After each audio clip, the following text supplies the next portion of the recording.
Le dilemme islamique. Être musulman vous met face à un dilemme. Pour tout musulman, le Coran est la parole d'Allah et doit être obéi. Or, le Coran dit ceci, Sourate 3, versets 3 et 4. Il, Allah, a fait descendre sur toi le livre avec la vérité, confirmant les livres descendus avant lui. Et il fit descendre la Torah et l'Évangile auparavant, en tant que guide pour les gens. Et il a fait descendre le Coran. Dans ce verset, le Coran dit que la Torah et l'Évangile sont aussi les livres descendus d'Allah. Et le Coran ordonne que le musulman dise ceci aux chrétiens concernant le livre des chrétiens et concernant le Dieu des chrétiens. Dites, nous croyons en ce qu'on a fait descendre vers nous et vers vous, tandis que notre Dieu et votre Dieu est la même, et c'est à lui que nous nous soumettons. Sourate 29, verset 46. Le Coran ordonne, ici, à un musulman de croire la Bible et de dire à un chrétien que nous avons le même Dieu qu'eux. Mais ce verset est très problématique, car la Bible enseigne que Dieu est Trinité. Matthieu chapitre 28, versets 18 à 20.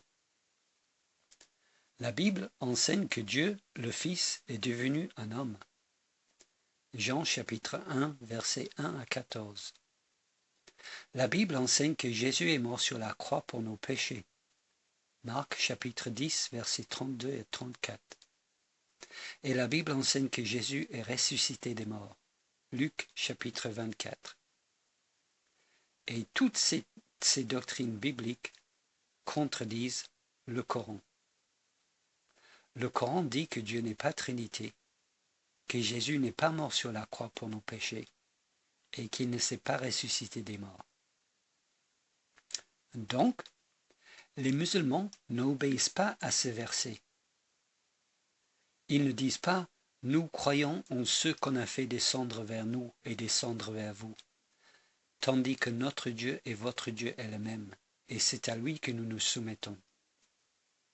Au contraire, les musulmans disent qu'ils ne croient pas en la Bible, et ils disent que notre Dieu trinitaire est un faux Dieu. Donc, ceci les met face à un dilemme. Le Coran ordonne à un musulman de croire la Bible et de dire qu'ils ont le même Dieu que nous. Mais dans la Bible, Dieu a un fils, et un musulman ne croit pas que Dieu ait un fils.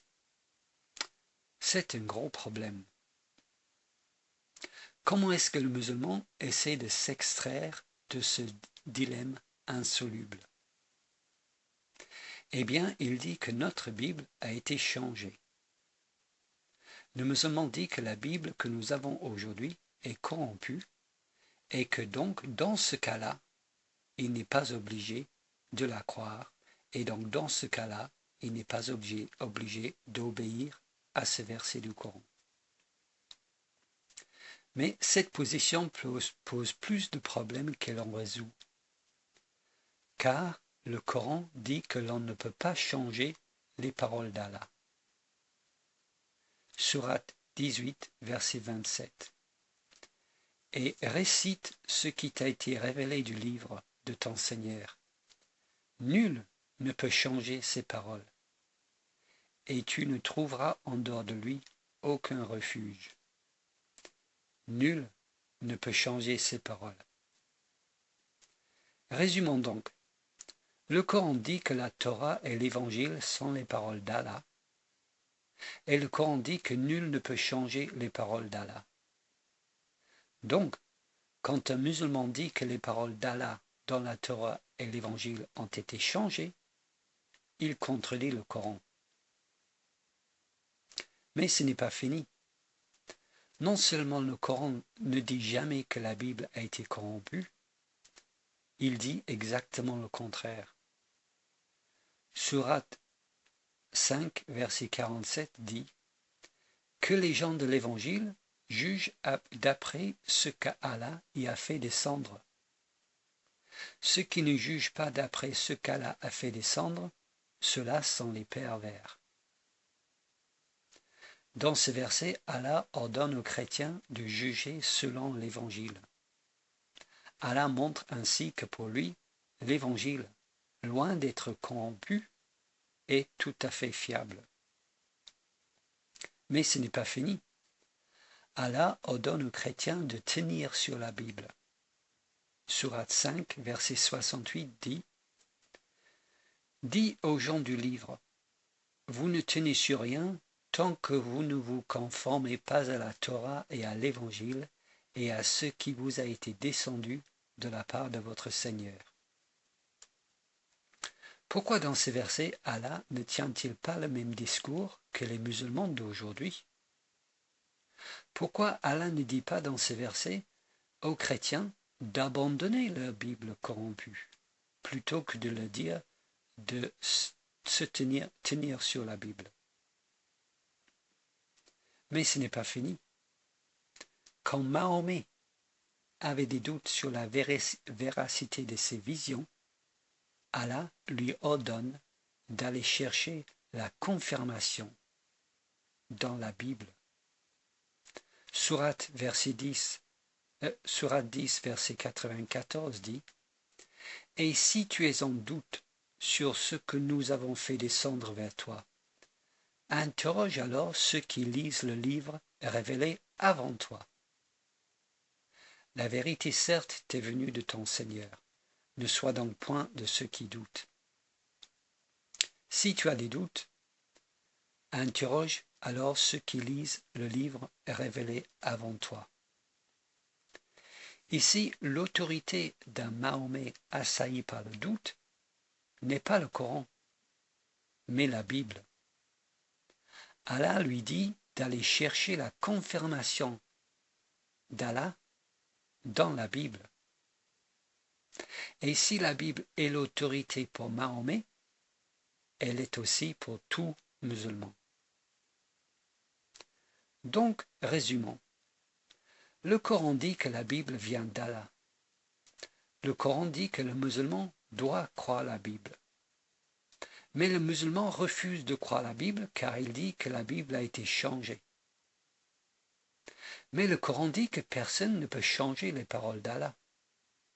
Et pour prouver cela, Allah ordonne que les chrétiens jugent selon l'Évangile et qu'ils tiennent sur la vérité de la Bible.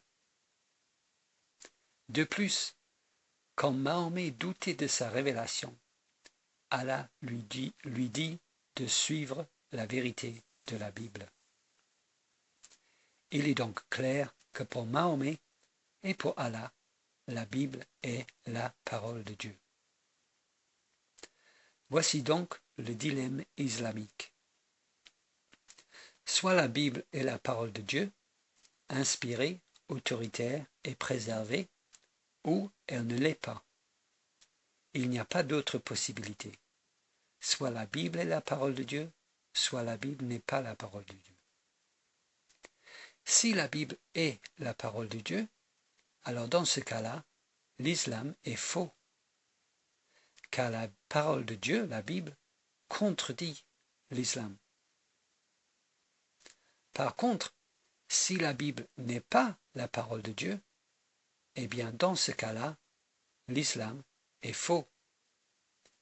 Car l'islam affirme l'inspiration et l'autorité de la Bible. Si la Bible est la vérité, l'islam est faux. Si la Bible n'est pas la vérité, l'islam est faux. C'est le dilemme islamique. Le Coran affirme la Bible, et en affirmant la Bible, l'islam s'auto-réfute.